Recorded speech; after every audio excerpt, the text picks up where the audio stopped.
June 13ஆம் தேதிக்கான நடப்பு நிகழ்வுகள் பார்க்கலாம். ஃபஸ்ட்டு நியூஸ் தமிழ்நாடு நியூஸ் என்ன அப்படின்னா, இந்த வருஷம் தமிழ்நாடு பட்ஜெட் 2024-25 பட்ஜெட்டில் அனௌன்ஸ் பண்ண ஒரு ஸ்கீம் தான். என்ன அப்படின்னா, மண்ணுயிர் காத்து மண்ணுயிர் காப்போம். இந்த ஃபஸ்ட்டு மண் வந்து சாயில் மண், அடுத்து இங்கே ரெண்டாவது வந்து நம்மளோட உயிர், மண்ணுயிர் காத்து மண்ணுயிர் காப்போம் அப்படின்ற ஒரு ஸ்கீம் வந்து தொடங்கியிருந்தாங்க, அனௌன்ஸ் பண்ணியிருந்தாங்க. அதை இப்போ பார்த்தீங்க அப்படின்னா பட்ஜெட்டில் அனௌன்ஸ் பண்ண ஸ்கீமை இப்போ தொடங்கியிருக்காங்க. எங்கே அப்படின்னா சென்னையில் தமிழக முதல்வர் தொடங்கி வைத்துள்ளார். சென்னையில் தமிழக முதல்வர் விவசாயிகளுக்கு பசுந்தாள் உர விதைகளை விநியோகம் செய்யும் புதிய திட்டத்தை, அந்த திட்டம் தான் என்ன அப்படின்னா மண்ணுயிர் காத்து மண்ணுயிர் காப்போம் அப்படின்ற திட்டம். விவசாயிகளுக்கு பசுந்தாள் உர விதைகளை விநியோகம் செய்யும் திட்டம்.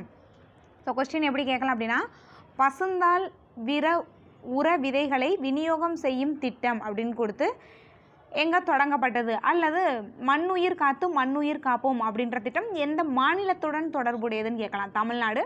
அதுக்கப்புறம் இல்லை அப்படின்னா எந்த மாவட்டத்தில் இது தொடங்கப்பட்டது அப்படின்னு கேட்கலாம். சென்னையில் தொடங்கப்பட்ட ஒரு திட்டம். இதனால் பார்த்தீங்க அப்படின்னா பசுந்தாள் உர பயிர்கள் மூலம் மண் வளம் பேணி காக்கப்படும், மண்ணில் வாழும் நுண்ணுயிரிகள் காக்கப்படும், மண்ணின் சத்துக்கள் அதிகரிக்கும் அப்படின்றத சொல்லியிருக்காங்க. அடுத்தது உலகளாவிய பாலின ஏற்றத்தாழ்வு குறியீட்டில் இந்தியா 129வது இடம்.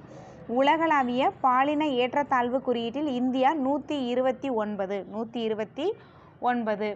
ஸோ வேறு குறியீடு அப்படின்னு பார்த்தோன்னா பட்டினி குறியீட்டில் இந்தியா 3.1, ஓகேவா, 111. அதுக்கப்புறம் வந்து HDI அதில் வந்து இந்தியா வந்து 136வது இடம். ஸோ அவ்வளோதான். சமீபத்தில் வந்த இண்டெக்ஸ் அப்படின்னா இது மட்டும்தான். பட்டினி குறியீட்டில் 111, HDIயில் வந்து 136. இப்போ வந்து பார்த்திங்க அப்படின்னா பாலின ஏற்றத்தாழ்வு குறியீட்டில் இந்தியா வந்து 128வது இடத்துல இருக்காங்க. இதில் பார்த்திங்க அப்படின்னா முதல் இடம் இதை வெளியிட்டது வந்து உலக பொருளாதார அமைப்பு வெளியிட்ட இந்த அறிக்கையில் முதல் இடத்துல வந்து ஐஸ்லாந்து நாடு வந்து இருக்காங்க. கடைசி இடம் வந்து முதல் இடத்தையும் கடைசி இடத்தையும் பார்த்து வச்சுக்கலாம். கடைசி இடமான 146வது இடத்தில் சூடான் நாடும் உள்ளது. ஓகேவா? ஓகே, இந்தியாவோட இடம் ப்ளஸ் வந்து ஃபஸ்ட்டு யார் லாஸ்ட் யார், அவ்வளோதான். இதை யார் ரிலீஸ் பண்ணியிருக்கா அப்படின்றத கொஞ்சம் முக்கியம்தான். உலக பொருளாதார அமைப்பு. அடுத்தது பாலிட்டி கொஸ்டின் என்ன அப்படின்னா, செங்கோட்டை தாக்குதல் பயங்கரவாதிக்கு கருணை மனு குடியரசுத் தலைவர் நிராகரிச்சிருக்காங்க.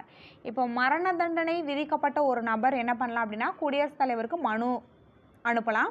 அவங்க என்ன பண்ணலாம் அப்படின்னா அதை வந்து குடியரசுத் தலைவர் வந்து அரசியலமைப்பின் விதி 72 படி மன்னிப்பு வழங்கலாம். ஆனால் இப்போ பார்த்தீங்க அப்படின்னா இவர் ஒரு பயங்கரவாதி. ஸோ இவர் எப்படி மன்னிப்பாங்க, நிராகரிச்சிட்டாங்க. ஓகேவா? அப்போ இந்த இடத்துல நம்ம படிக்க வேண்டியது குடியரசுத் தலைவர் வந்து மன்னிக்கும் அதிகாரம், மரண தண்டனையை மன்னிக்கும் அதிகாரம் வந்து ஆர்டிகல் 72.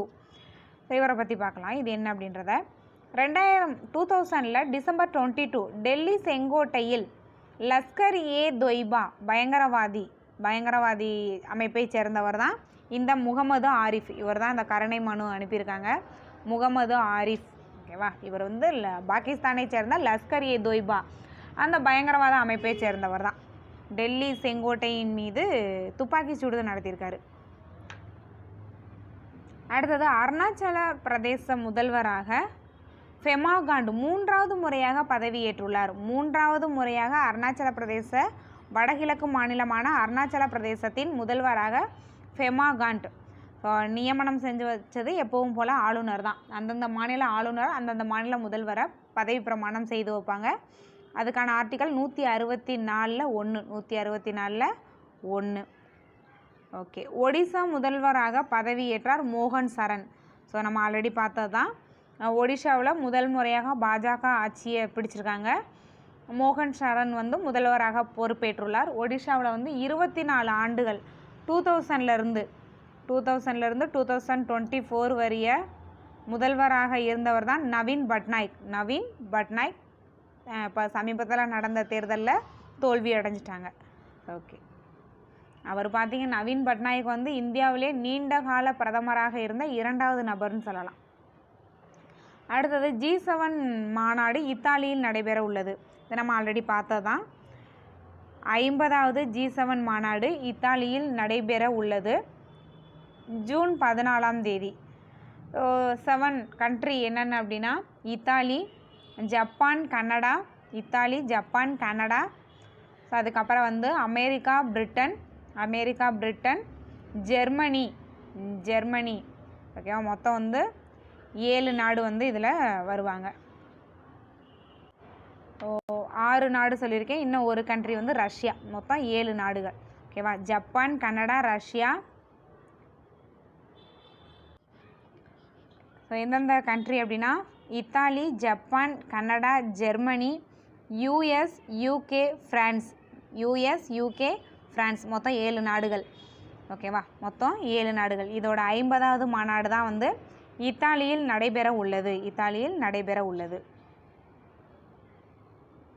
குழந்தை தொழிலாளர் முறையை தமிழகத்தில் 2025ஆம் ஆண்டுக்குள் ஒழிக்க இலக்கு. குழந்தை தொழிலாளர் முறையை 2025க்குள்ளே தமிழ்நாட்டில் ஒழிக்கிறதுக்கான இலக்கு நிர்ணயிக்கப்பட்டுள்ளது. ஓகே, லாஸ்ட் கொஸ்டின் பார்க்கலாம். 18வது லோக்சபா எலெக்ஷன் முடிஞ்சிருக்கு. அந்த 18வது மக்களவையின் முதல் கூட்டம் ஜூன் 24. முதல் கூட்டம் வந்து ஜூன் 24.